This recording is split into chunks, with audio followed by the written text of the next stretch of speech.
Alright, so here we are. It is April 7th, and I'm just going to give you a brief overview of, in this video, of how we have constructed our impoundments to fit our needs in the waterfowl in our area, and just what we've learned along the way and how we control water levels and so forth. So basically, here is one of our impoundments. As of now, this and last year, it has been very good to us. We've been able to draw a lot of ducks into the area with this impoundment. It's about 10 acres big, and we probably have about 5 acres of corn in it. And in the impoundment, what we've learned is that we need to incorporate corn and trees, and I'll get to that later on in the video. But by doing so, we attract more ducks in our area, mallards, wood ducks, and your puddle ducks. And by puddle ducks, I mean ducks that live in generally 18 inches or less of water. I've seen them in deeper water, and I've also seen them in an inch, 2 inches of water. It all depends, and they really don't need that much water to feel comfortable. And so this field, it's like I said, it's April 7th right now, so it's the beginning of April, and it's been recently planted with corn. As you can see in the darker areas, that's just bare soil that has corn seed in it. That'll eventually grow corn and produce food for the ducks.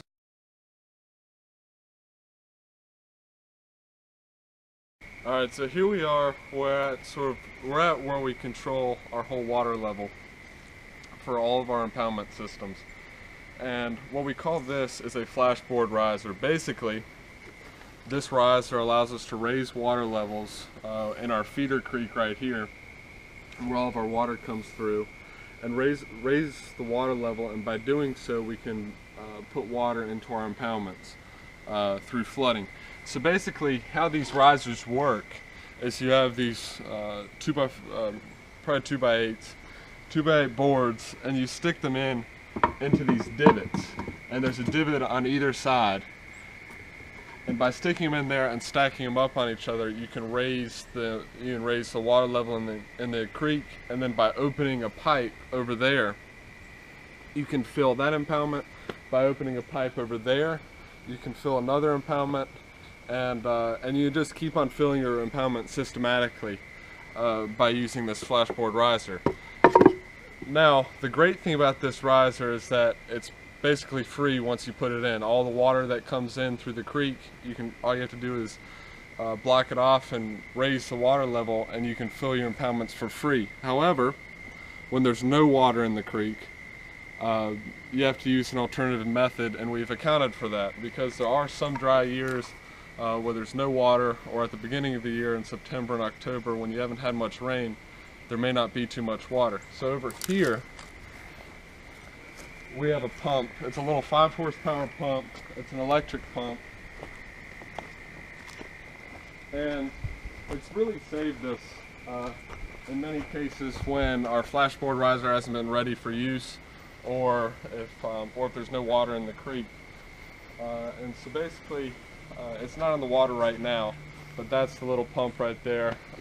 It's a green pump, and we have 2 valves over here. These 2 valves allow us to fill an impoundment over there, and also an impoundment over there behind us. And by blocking off a single valve, you can fill one impoundment at a time, or fill another impoundment, or you can open up both and flood both at the same time. It all depends on what time of year it is and how much water is available. And then right here is our little control box. We have our switch. I won't turn on now because the pump's out of water. But it's fairly easy to operate, and it's a very convenient way to fill up the impoundment when there's no water in the creek.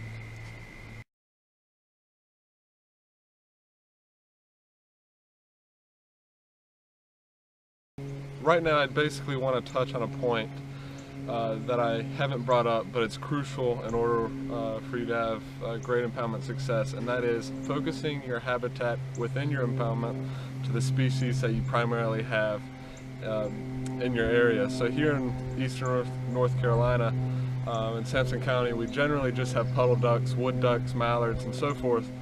And so it doesn't make sense for us to focus our impoundment habitat towards diver ducks that live on the coast, or ducks that are more prevalent in the Midwest or western part of the country.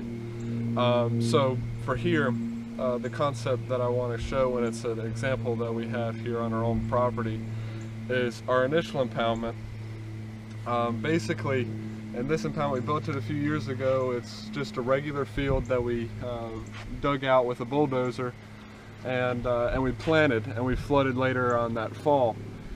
And our first year we saw about 15-20 ducks in here, which in from a larger perspective, in hindsight, it's not that many ducks, but it was our first year and we were excited. But the following year we wanted to change and we wanted to have greater success, so we expanded and created this impoundment.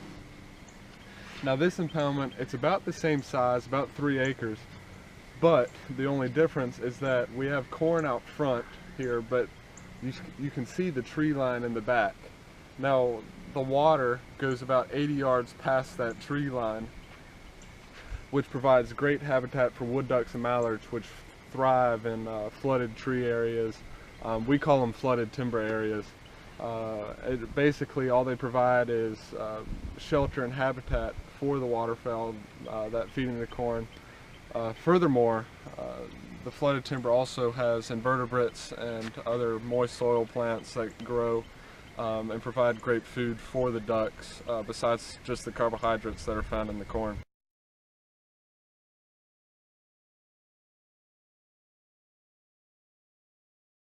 Alright, so for the majority of this video so far, I've been focusing on how we construct our impoundments to focus around ducks. However, in North Carolina we have a pretty significant population of Canada geese, and we tried to account for them. We've never tried to manage our property specifically for Canada geese, but this is our first year and we're going to give it a go. So basically, whenever we see Canada or geese in our area, we see them in the wide open areas, around grass and around open water. We don't really see them in flooded corn too much.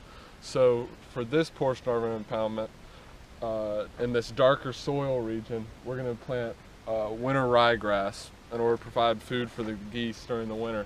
But down there, that's going to be our open water area. It's just going to be flooded with water. It's going to act as if it's a farm pond, if you will. And basically it'll allow the geese to land out in the water and then swim up to the grass and feed there until they're ready to go to another area for the day, or just stay here for the rest of the day. And then also right here, this will act as another pond. It's hard to see on the camera, but it does dip down a little bit, and that's going to be flooded from our original impoundment as well.